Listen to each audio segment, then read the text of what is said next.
Maybe not now, maybe not tomorrow, but in time. Kung ano po yung alam ni Jesus na para sa inyo sa tamang oras. At ibibigay pa niya sa inyo higit-higit pa.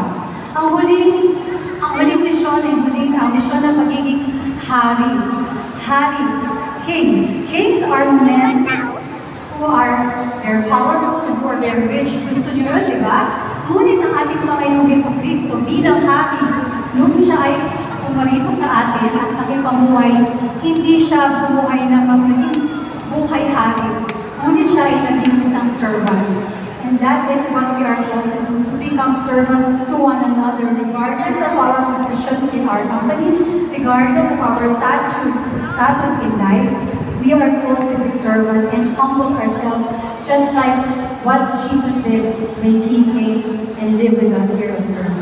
Okay, yun po, propeta, pari at hari. Ang apat na kahawig na importante ay ang paglalagay ng puting damit. Sana po yung puting damit na nasakit, bigyan niyo na po sa isang ninong or ninang. Preferably yung katabi niyo na, kasi siya po yung magsusuot sa mga bata.